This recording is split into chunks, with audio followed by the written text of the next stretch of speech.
Hey guys, we're back downstairs in my kitchen where I'm going to get to do some canning. I'm so excited. Today I got to go pick green beans. I didn't take any video or any pictures of it while I was there really because I was at someone else's property and I just wanted to be respectful of that. But I was so blessed to be able to get some green beans this year because I did not get any planted, and we are out of home canned green beans. So let's get busy and get canning. First thing I had to do was pick the beans. That part's over. The next thing I did after I got home and did chores, I put my feet up for a minute and started snapping beans.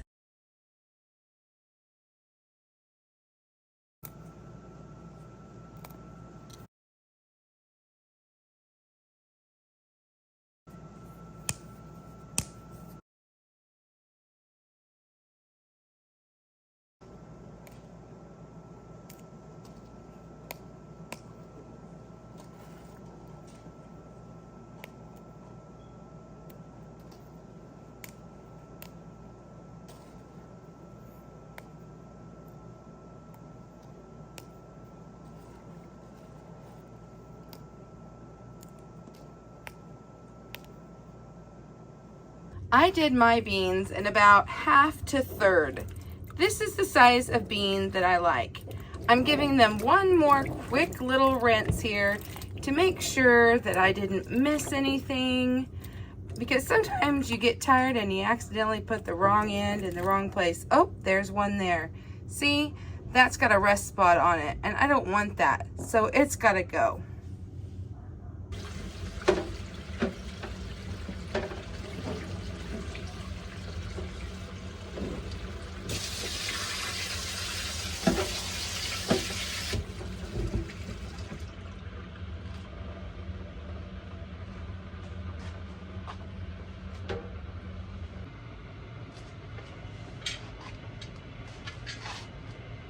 Done all my checks on my canner, and now I need to put 3 quarts in there.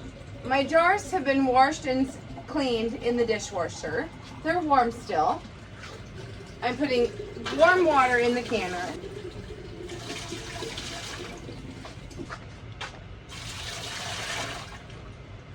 You can kind of see a fill line in there after you've done it enough years. Once the jars are in there, we'll really see it. The stove is set to a medium heat while we fill the jars. My lid on, just set it on top. And now we're gonna start filling jars. 7 jars will fit in my canner, so I have 7 jars set out and ready to go. Grab a funnel and just start filling them. Now these are raw packed. That means all I did was clean them, snap them, rinse them, and I'm putting them in without boiling them. You want to tightly pack them because there is a lot of air in raw fruits and veg. And so you want to get a nice tight pack. Oops.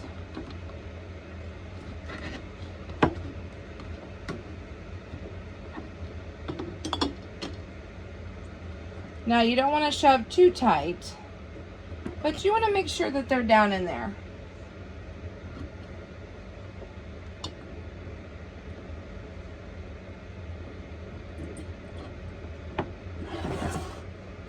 I'll do this for all 7 jars, or until I run out of green beans. Our next step is optional. We do like to use canning salt in this family. So you could put up to 1 teaspoon per jar, which I will do now.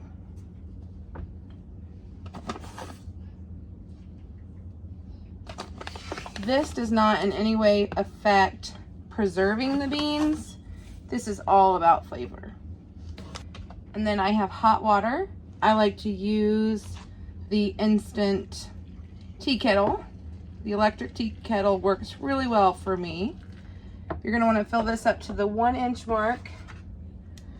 First, we'll debubble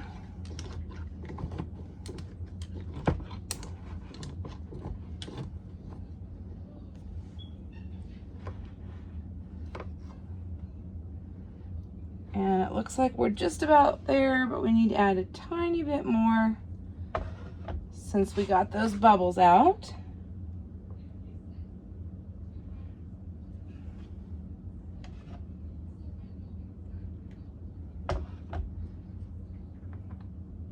And now we're there.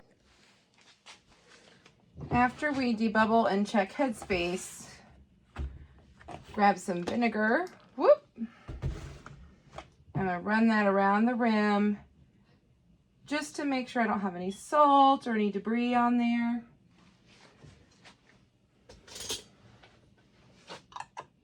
Put on our lid. Ring at fingertip tight.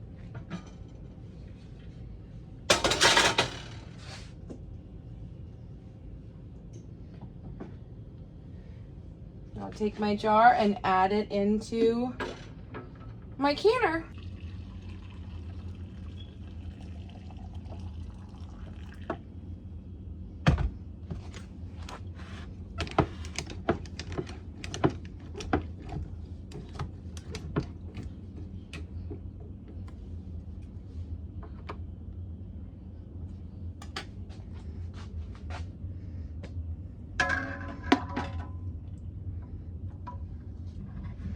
Canner's now full. So what I need to do is line up, there are arrows.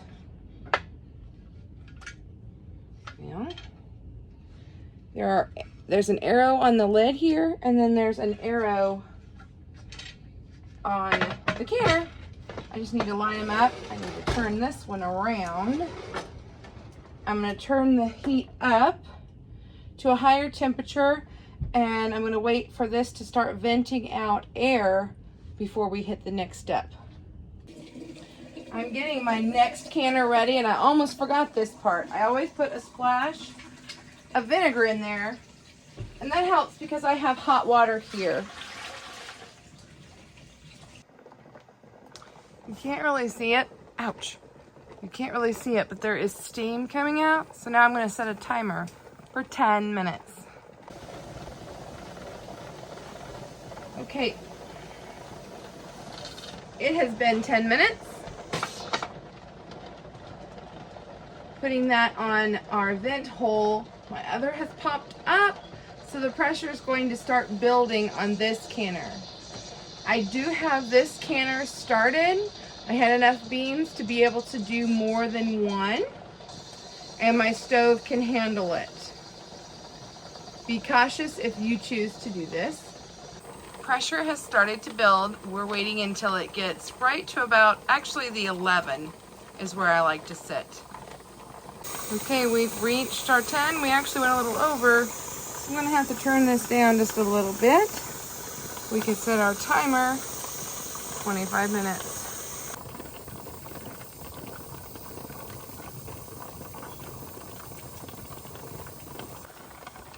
Okay, so our time is up. I'm going to shut this off. I'm going to leave it here for just a little bit. And once it has a chance to kind of come down, I'll move it to the back burner to cool. And we will not be opening the lid. We won't open that lid until that pressure comes down. You just don't even want to touch it. This could take probably an hour, hour and a half. Take this off. The pressure has gone down. Gently, I'm going to open the lid. You always open it away from your face. And now I can start removing the jars. Whoop.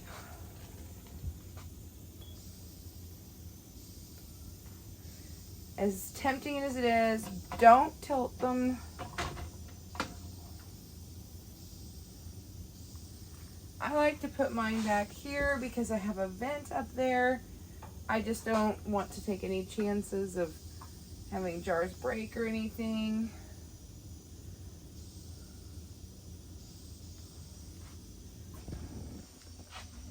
And now we have our jars sitting and waiting for us till tomorrow night when we will check seals. You want to give at least 12, if not 24 hours to let it rest and pop.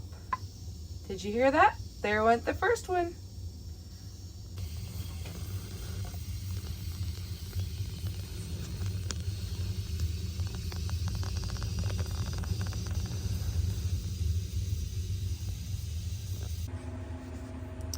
It's been about 20 hours. Let's give these lids a test.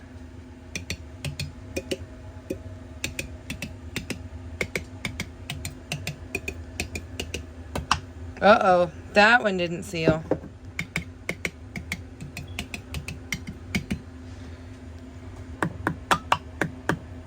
That's not sealed. So this one gets to go to the fridge. So I need to take all these lids off. Then I need to wash them really well and label and date them and put them on my shelves. I like to just take some warm water and some dish soap and rinse everything off really good in case there was any siphoning, and just to kind of get those water spots off. Today I just rinsed them under the sink in regular water, but many times I will actually take a bowl, put some water in it, put some vinegar in it to rinse, just to help with those spots because of the hard water. Trust me, you are definitely going to want to label what is in the jars, even though you think to yourself, oh, I know what's in these jars. Even something as simple as green beans could be confused with, say, wax beans or something like that. Thanks so much for watching. We'll see you on the next video.